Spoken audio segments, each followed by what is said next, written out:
मानव जीवनर गुप्त रहस्य। यह अतिशय गोपनीय, पवित्र और दुर्बोध्य अटे, किंतु यह जानि पारिले सहजरे संसार चक्रु उद्धार होई पारे। प्रश्न नंबर 38। जिह्वा बा उदर निमित्त जीवहिंसा करिया उचित कि नहीं? मृतदेह बा अपवित्र जीव शरीर मानवर भक्षण योग्य होई पारिबो कि नहीं? प्रश्नटी पुनि थरे कहि रखुछि, जिह्वा बा उदर निमित्त जीवहिंसा करिया उचित कि नुहे? मृत्युदेह बा अपवित्र जीव शरीर मानवर भक्षण योग्य होई पारिबो कि नहीं? एही प्रश्नटी उत्तर हैला केवल मात्र जिह्वा और उदर निमित्त जीवहिंसा बा प्राणीवध करिबा भयंकर पापजनक कार्य अटे। निज देह पोषण पाई अपर को हत्या करिवार नाम प्राणीवध। ए जन्म रे गोटे जीव जहा को हत्या करे, पर जन्म रे पुणी हत जीव अन्य देह प्राप्त होई हत्याकारी को बा हत्याकारी जीव को हत्या करिथाए। मलमूत्र मूत्र और मृत और अपवित्र जीव शरीर केबे हेले आर्य जातिर भक्ष्य होई पारिबो नाही। प्रश्न नंबर 39। प्रश्न नंबर 39। सत्संग काहाकू कहंती?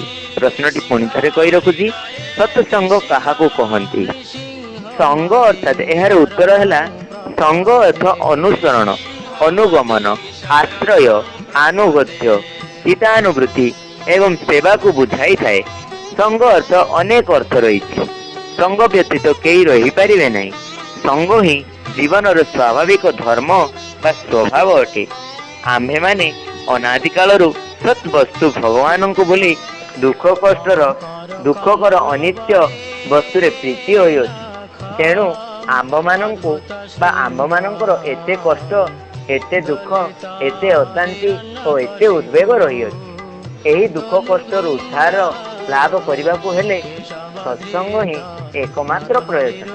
केवल सत्संग द्वारा ही आम्भ मानंकर असत्संग रहित असत्संग जनित एही सबु शांति उद्वेग चिरदिन पाई नष्ट हेबो एवं अफुरंत सुख लाभ हेबो। असत्संग ही दुखर कारण और बंधनर कारण, और सत्संग ही सुखर मूल और मुक्तिर कारण। भगवत भक्त ही सत् बा साधु।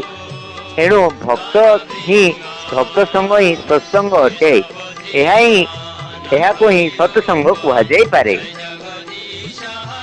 प्रश्न नंबर 40। शास्त्र कौन मनुष्य जातिर रचित बा मिथ्या कल्पित पुस्तक? श्रुति, स्मृति, पुराण, तंत्र, पंचतंत्र काहाकू कहा जाए? शास्त्र न मानिले कौन हुए? जो माने शास्त्र मानती नहीं सेमानंकर क्यों प्रकार गति हुए ताहा जानिबा। एही प्रश्नर उत्तर हैला भगवानंकर मुख निसृत वाणी को ही शास्त्र कहा जाय थाए। मनुष्य जातिर कल्पित बा लिखित पुस्तक गुड़िक शास्त्र पदवाच्य नुहंती। श्रौत पथ द्वारा लब्ध दिव्य ज्ञान जेतेबेले मंत्र द्रष्टा ऋषि मानक द्वारा जगत रे मंत्र रूपे प्रकाशित हुअंती, सेतेबेले ताहा श्रुति नाम रे अभिहित होइतांती। सेही श्रुति पुणी सेवान्मुख स्मृति पथरे विशेष करी स्मृति आज्ञा बा स्मृति संज्ञा लाभ करती। स्मृति जेतेबेले प्राचीन आख्यायिका समूह द्वारा श्रुतिर उपदेश प्रचार करी श्रुति ही निरूपण करितांती, सेतेबेले ताहा ही पुराण नाम रे अभिहित हुअंती।